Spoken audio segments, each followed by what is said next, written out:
বন্ধুরা, কেমন আছো সবাই? আশা করি সবাই ভালোই আছো। আজ আমি বানাবো চলি শাক দিয়ে কাঁঠালের দানা দিয়ে নিরামিষ একটি রান্না।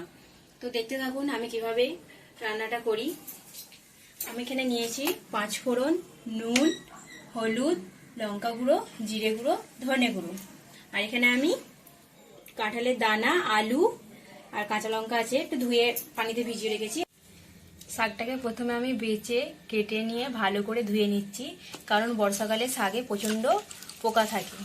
তার জন্য 2 বা 3 বার করে ভালো করে আমি ধুয়ে নিচ্ছি। আমি গ্যাসটা জ্বালিয়ে নেবো, কড়াটা গরম করে নেবো। এবার কড়াটা আমার গরম হয়ে গেছে, এবার আমি দিয়ে দেবো সরিষার তেল। আমার গরম হয়ে গেছে, এবার আমি ফোড়ন করে নেবো। প্রথমে দিয়ে দেবো তেজপাতা,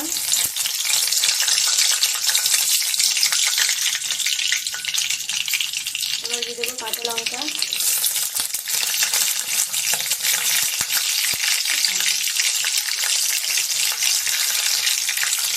দিয়ে দেবো 5 ফোড়ন।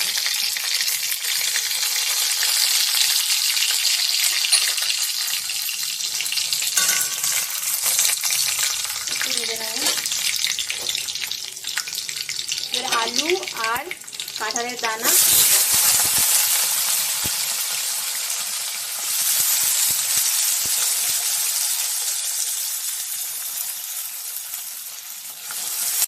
আমি আলু আর কাঁঠালের দানাটা একটু তেলে ভেজে নিয়েছি হালকা করে। এবার আমি মশলা দিয়ে দেবো।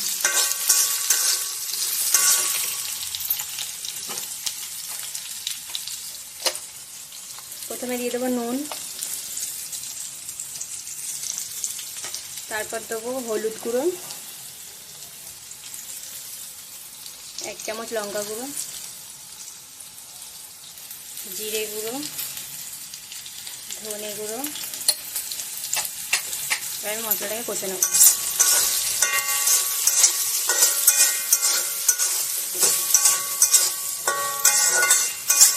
সামান্য একটু জল দিয়ে দেবো।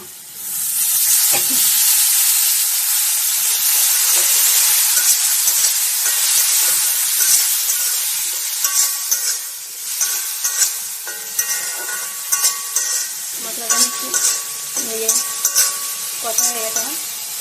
আমি একটু সামান্য চিনি দিয়ে দেবো।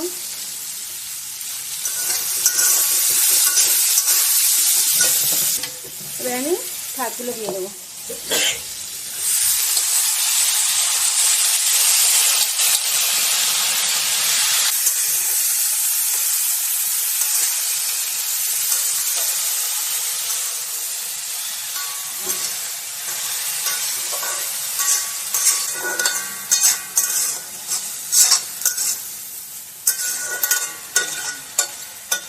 এবার আমি ঢাকা দিয়ে দেবো।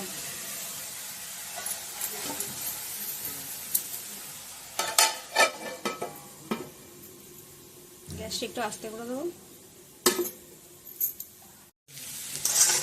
শাকটাকে একটু ভালো করে আলু দানা, কাঁঠালের দানার সাথে আলুর সাথে ভালো করে একটু কষে নিয়েছি মশলার সাথে।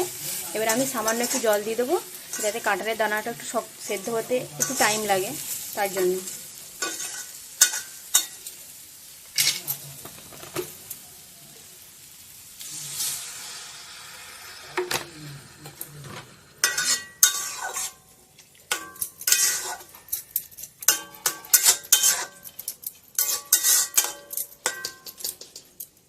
এবার সেদ্ধ করার জন্য ঢাকা দিয়ে দেবো।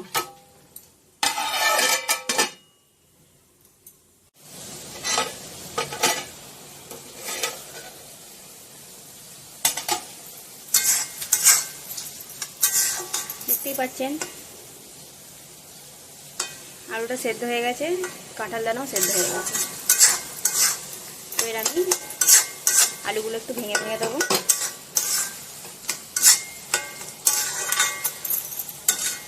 সামান্য একটু ঘি দিয়ে দেবো।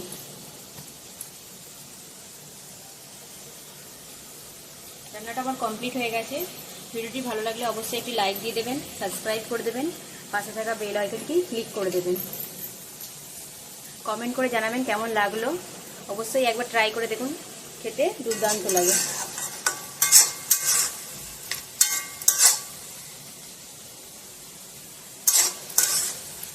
এবার আমি নামিয়ে নেব।